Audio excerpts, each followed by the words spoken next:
This is Uncle Sam Fish. Uncle Sam Fish has a problem, a very, very large problem.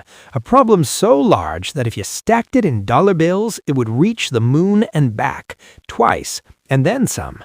Uncle Sam Fish owes $36 trillion. Not to one fish, not to one shark, to everyone. Banks, foreign fish, grandma fish's retirement account, everyone. And every single day that number gets bigger, not smaller, bigger, because Uncle Sam Fish cannot stop spending money he does not have and has not had for a very long time. This is called the U.S. national debt, and whether Fish knows it or not, it is already eating Fish's money alive. Here is how it works. Every year, Uncle Sam Fish collects money from working fish across the ocean. Fish who run businesses, fish who clock in every morning and clock out every evening exhausted. This collection is called taxes.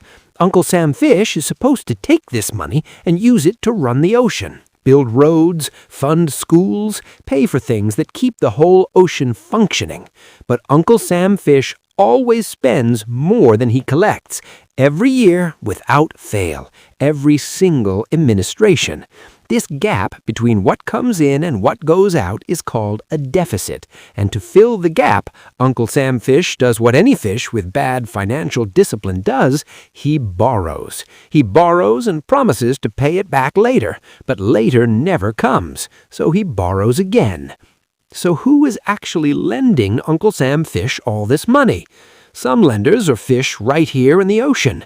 Banks, investment funds, grandma fish who bought something called a treasury bond, a little piece of paper where Uncle Sam Fish says, "Lend me your money now and I will pay you back later with interest."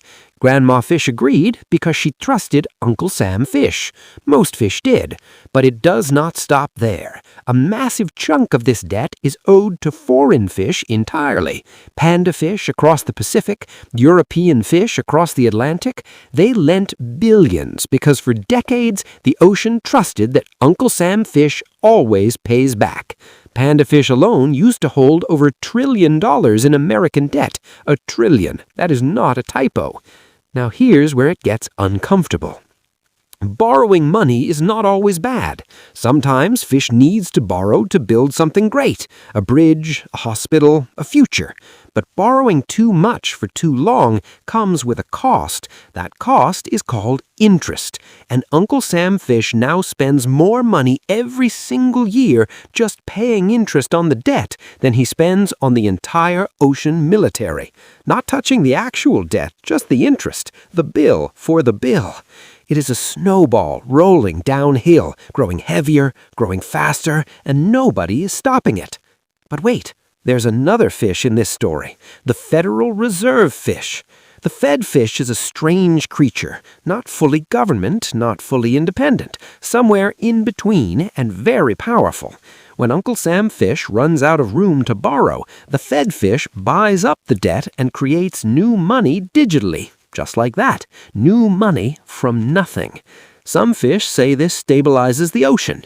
Other fish say this is just allowing Uncle Sam Fish to keep spending without consequences while quietly making every dollar already in existence worth slightly less. Both fish are a little bit right. Now fish might be thinking, why should I care? Fish has no trillions. Fish has a checking account and a mild anxiety about shrimp prices. Fish should care because this affects everything fish touches. When the debt gets too heavy, Uncle Sam Fish has fewer dollars to spend on the things that hold the ocean together. Schools, roads, healthcare. That means higher taxes or fewer services or both arriving at the same time, like uninvited guests. It also means inflation. When too many dollars are created to cover too much debt, each dollar buys a little less than it did before.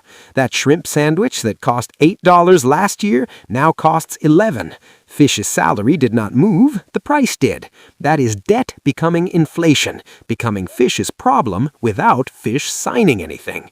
And if foreign fish lose confidence, if panda fish and European fish start demanding higher returns or stop lending altogether, the whole system tightens fast. Interest rates rise, borrowing becomes expensive for everyone, businesses slow down, jobs disappear, the ocean economy buckles, and fish at the bottom feels it first. So what can Uncle Sam Fish actually do? He could cut spending, but fish like roads and schools and ocean police, so that conversation gets loud fast. He could raise taxes, but that conversation gets even louder. He could grow the economy fast enough to outrun the debt. More employed fish means more taxes, means more money coming in. But growth is slow and the debt is not waiting. What is scary is that every administration has chosen option 4, which is not on the list, which is just borrowing more and calling it a plan.